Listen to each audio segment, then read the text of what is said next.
Hello dear, welcome once again to our YouTube channel Civil with Anil। तो dear friends, आज हम कुछ slope and deflection के ऊपर कुछ सिंपल न्यूमेरिकल्स सॉल्व करने की कोशिश करेंगे।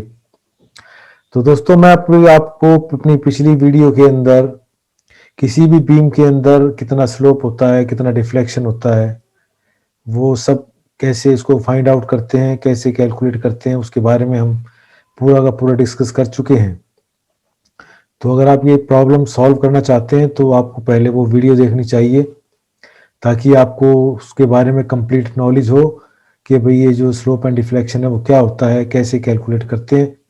क्योंकि ये जो स्लोप एंड डिफ्लेक्शन है ये बेसिकली सिंपल डायरेक्ट एप्लीकेशन है फार्मूलाज की, जो कि स्लोप एंड डिफ्लेक्शन के लिए जो फार्मूले होते हैं उसका ही डायरेक्ट एप्लीकेशन है। लेकिन फिर भी मैं आपको दोबारा से स्लोप एंड डिफ्लेक्शन क्या चीज़ है ये एक बार फिर बताने की कोशिश कर रहा हूँ कि जैसे ये बीम है हमारे पास, इसके न्यूट्रल एक्सिस है, तो इस पे जब ये लोड लगता है तो ये जो हमारा जो ये न्यूट्रल एक्सिस है, it is unloaded neutral axis state है। लेकिन जब लोड लगने के बाद ये इट डिफ्लेक्ट्स लाइक दिस, इस तरीके से हमारा जो न्यूट्रल एक्सिस ये डिफ्लेक्ट हो जाता है। तो जो स्लोप जो होता है, स्लोप क्या चीज है, it is an angle in radiance at any section. इसके बीम के किसी भी सेक्शन के ऊपर हम इस एंगल को कैलकुलेट कर सकते हैं, मेड विद द हॉरिजेंटल।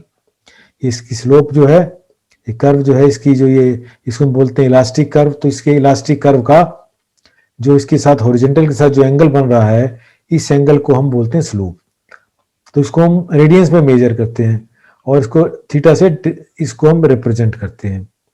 इसी तरीके से जो ये हमारे पास जो ये अनलोडेड इसका जो न्यूट्रल एक्सिस है और ये हमारे पास जो लोडेड न्यूट्रल एक्सिस है, इन दोनों के बीच में जो वर्टिकल डिस्टेंस होता है, ये जो वर्टिकल डिस्टेंस है, this distance is known as deflection. इसको y से डिनोट करते हैं। और ये जो डिफ्लेक्शन जो होता है, it depends on the cross section of the beam and bending movement. जितना इस पर ज्यादा लोड लगेगा उतना ज्यादा डिफ्लेक्शन होगा। जितना जो बीम का जो सेक्शन है वो वीक होगा या सेक्शन कमजोर होगा, उतना उसके अंदर डिफ्लेक्शन ज्यादा आएगा। इसी तरह जितना सेक्शन हमारा स्ट्रॉन्ग होगा, उसके अंदर जितना ज्यादा मूवमेंट ऑफ इनर्शिया होगा, डेप्थ ज्यादा होगी, उतना ही उसके अंदर डिफ्लेक्शन कम होगा। तो इसीलिए ये हम किसी भी बीम के लिए उसकी स्ट्रेंथ और उसके डिफ्लेक्शन को कैलकुलेट करने के लिए ही ये स्लोप एंड डिफ्लेक्शन को कैलकुलेट किया जाता है। तो ये स्लोप एंड डिफ्लेक्शन कैलकुलेट करने के लिए मोर्स थ्योरम है, थ्योरम 1 एंड थ्योरम 2। तो उसके अंदर ये बताया गया कि स्लोप कैसे कैलकुलेट करते हैं और डिफ्लेक्शन कैसे कैलकुलेट करते हैं। तो स्लोप के लिए हमारे पास फॉर्मूला है ए अपॉन ए आई, फिर A is the bending moment diagram and E is the flexural rigidity, means Young's modulus of elasticity E, and I is the moment of inertia. तो जैसे आप देख सकते हैं, ई और आई पे डिपेंड करता है, तो जितना ज्यादा ई होगा या आई की वैल्यू होगी उतना ही उसके अंदर स्लोप और डिफ्लेक्शन कम होगा। तो डिफ्लेक्शन के लिए फार्मूला होता है ए एक्स बार अपॉन ई आई, फिर x bar is the distance of the CG or centroid of this bending moment diagram, bending moment area, from the point where we have to calculate the slope and deflection। तो वो सारी चीजें उस पर depend करती हैं। Formula simple A upon A आई। तो जो भी जैसा भी हमारा बीम हो, जैसे आप देख सकते हैं कैंटिलीवर बीम है, सिंपली सपोर्टेड बीम है, तो उसके अंदर पॉइंट लोड लगा हो, मूवमेंट लगा हो, यूडीएल लगा हो या वेरिंग लोड लगा हो, तो किसी तरह का भी लोड हो, इसके अंदर यहाँ पर दी हुई है मैक्सिमम वैल्यूज बेंडिंग मोमेंट की, और ये मैक्सिमम स्लोप की वैल्यू दी हुई है, और ये मैक्सिमम डिफ्लेक्शन की वैल्यू दी गई है। तो फार्मूले के अंदर ये सभी ये हम इसके अंदर जो फार्मूला उसमें पुट करते हैं, ए अपॉन ई आई बेंडिंग मोमेंट डायग्राम के अंदर, उसका जो जैसा भी बेंडिंग मोमेंट डायग्राम बनता है उसके हिसाब से ये वैल्यूज कैलकुलेट की गई है। तो आपको ये फार्मूला जो ड्राइव कर सकते हैं, आप इसको याद कर सकते हैं, जैसा भी आपको कन्वीनियंट हो आप इसको याद करें। तो सबसे बढ़िया, ये हमेशा हमें बहुत जगह पर यूज करना पड़ता है। Slope and deflection, cantilever beam point load लगा है, ये स्लोप है, ये डिफ्लेक्शन है। इस तरह से कैंटिलीवर बीम यूडीएल लगा है, ये स्लोप है, ये डिफ्लेक्शन है। इसी तरह से ये सिंपली सपोर्टेड बीम है, पॉइंट लोड लगा है, ये स्लोप, ये डिफ्लेक्शन। सिंपली सपोर्टेड बीम, ये स्लोप और ये डिफ्लेक्शन। जो फार्मूला आपको याद रखने हैं, इन फार्मूला की मदद से ही आप डायरेक्ट अप्लाई करके फार्मूलों को स्लोप एंड डिफ्लेक्शन को कैलकुलेट कर सकते हैं। तो ये सिंपल सी प्रॉब्लम है, एक छोटी सी। एक कैंटिलीवर बीम है, 6 metre long, carries a point load of 25 kilo newton at the free end. तो इसके अंदर ये हमें दिया हुआ है बीम 6 मीटर का स्पैन, लोड दिया, डब्ल्यू दे दिया डायरेक्ट, इस सेक्शन दे रखा है बीम का, आई निकाल सकते हैं इससे हम। तो इसके अंदर हमें मैक्सिमम स्लोप और डिफ्रैक्शन की वैल्यू कैलकुलेट करनी है। ई की वैल्यू हमें दे रखी है, आई की वैल्यू यहाँ से कैलकुलेट करेंगे। तो सिंपल जो फार्मूला है इस फार्मूले में हम पुट कर देते हैं। तो जैसे आप देख सकते हैं इसके अंदर हम ये कैंटिलीवर बीम है, ये पॉइंट लोड लगा है। तो इसके अंदर आपने सबसे पहला इसका मोमेंट ऑफ इनर्शिया कैलकुलेट किया, बी डी क्यू बटे 12।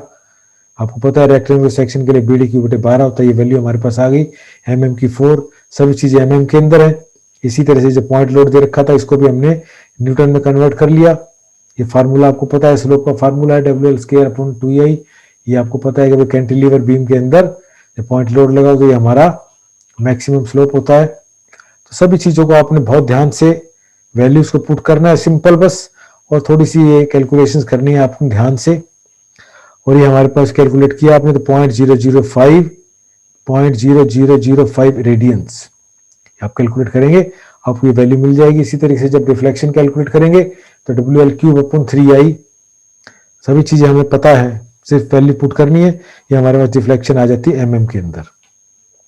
तो 20 mm will be the deflection. तो direct application of formula, simple सवाल आप कर सकते हैं। अब हम नेक्स्ट देखते हैं। तो इसी तरीके से ये सवाल दे रखा है आपको, एक कैंटिलीवर बीम है, 4 मीटर स्पैन है, 5 kN/m का पूरे स्पैन पे लोड लगा हुआ है, W एक लोड लगा है फ्री एंड के ऊपर। तो हमें बताना कि मैक्सिमम डिफ्लेक्शन जो है it should not exceed 10 mm, 10 mm से ज्यादा डिफ्लेक्शन नहीं होनी चाहिए इन दोनों कंडीशंस के अंदर। तो ये पॉइंट लोड और यूडीएल को मिलाकर मैक्सिमम डिफ्लेक्शन 10 mm है। तो हमें W की वैल्यू निकालनी है, बस W हमारा अननोन है, बाकी सभी चीजें नोन है क्योंकि इसमें डिफ्लेक्शन भी दे रखा है हमें। तो इसके अंदर दोनों का जो डिफ्लेक्शन होगा पॉइंट लोड और यूडीएल की वजह से कैंटिलीवर में जो डिफ्लेक्शन होता है उसको फार्मूले में पुट करेंगे, और W हमारे पास अननोन रहेगा जो उसके अंदर फार्मूले में आएगा। बाकी हमें E और I की वैल्यू हमें दे रखी है।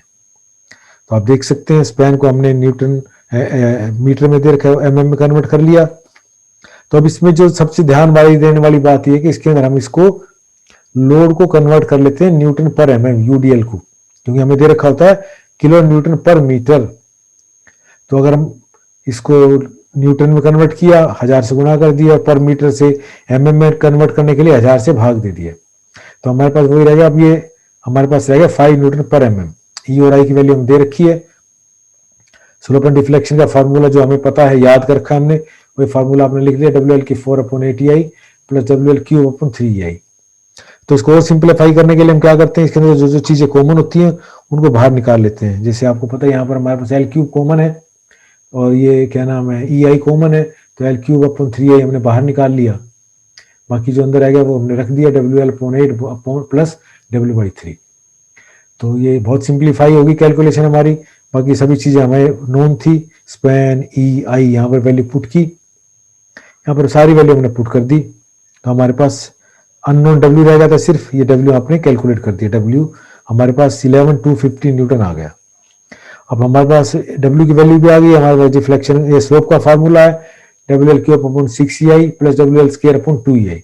तो इसमें जो चीजें हमें कॉमन थी वो आपने बाहर निकाल ली। L² / 2EI हमारे पास रहेगा WL/6 + W/2। तो इसके अंदर आपने W यहाँ से कैलकुलेट किया और भी इसमें पुट कर दिया, तो हमारे पास डिफ्लेक्शन की वैल्यू आ गई 0.00358 रेडियंस। तो बहुत ही सिंपल सा सवाल है, कोई मुश्किल वाली बात नहीं है। सिंपल आपको इसके अंदर थोड़ी सी कैलकुलेशन करनी है और ये फार्मूलों को याद करना है। अब हमारा नेक्स्ट सवाल है, simply supported beam 4 metre carry UDL and on the whole span and in addition to a central point load. तो दोनों हमें दे रखे हैं, यूडीएल भी दे रखा है, पॉइंट लोड भी दे रखा है, और आपको मैक्सिमम स्लोप और डिफ्लेक्शन की वैल्यू कैलकुलेट करनी है। तो इसके अंदर दोनों चीजों की वजह से जो हमारे पास जो स्लोप और डिफ्लेक्शन है जुड़ जाएंगे, वो सिंपल फार्मूले में पुट करेंगे और उनको ऐड कर देंगे। बस ई आई और आई की वैल्यू हमें दे रखी है, तो इसके अंदर वही काम आपको करना है। इसके अंदर आपने आप देख सकते हैं ये स्पैन दे रखा है, उसी तरीके से आपने यूडीएल को कन्वर्ट कर लिया पर एमएम के अंदर। 20 kN/m था, आपने mm में कन्वर्ट कर लिया, पर mm कितना लोड होगा, that will comes out to be 20 Nm/mm। Point load दे रखा है, न्यूटन में इसको भी कन्वर्ट कर लिया। अब ये फार्मूला हमारे पास है, स्लोप का मैक्सिमम आपको पता है W L cube upon, slope का formula W L cube upon 24 EI plus W L square upon 16 EI। तो इनमें से हमारे पास ये कॉमन था, W L square upon 8 EI आपने बाहर निकाल लिया, हमारे पास बच गया W L by 3 plus W by 2। सभी चीज़ें हमारे पास नोन है, डब्ल्यू पॉइंट लोड भी है और यूडीएल भी है, वो सभी वैल्यू इसके अंदर पुट कर दी, हमारे पास स्लोप की वैल्यू आ गई 0.00933 रेडियंस। इसी तरीके से डिफ्लेक्शन का फार्मूला 5/384 डब्ल्यू एल की 4/3 डब्ल्यू एल की 4/E I plus W L cube upon 48 EI। तो हमारे पास इसके अंदर एल क्यूब अपॉन 48 EI इसमें कॉमन रह जाता है, ये दोनों में है ये सभी चीजें, तो ये आपने बाहर निकाल ली, तो हमारे पास यहाँ पर बच गया 5W एल अपॉन 8 प्लस में W। ये W हमारे पास ये है, ये पॉइंट लोड का W है और ये स्मॉल W है, ये यूडीएल के लिए। तो इन सारी वैल्यूज आपने पुट कर दी, हमारे पास डिफ्लेक्शन की वैल्यू होगी 12 mm। तो दोस्तों बहुत ही सिंपल से न्यूमेरिकल्स हैं, they are directly based on the formulas.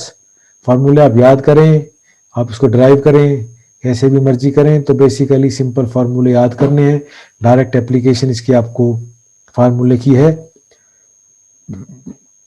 तो मुझे उम्मीद है कि आपको ये बहुत ही सिंपल से जो ये इसमें बेसिक्स जो चीज़ें हैं ये आपको बताई गई, आपको समझ में आई होंगी।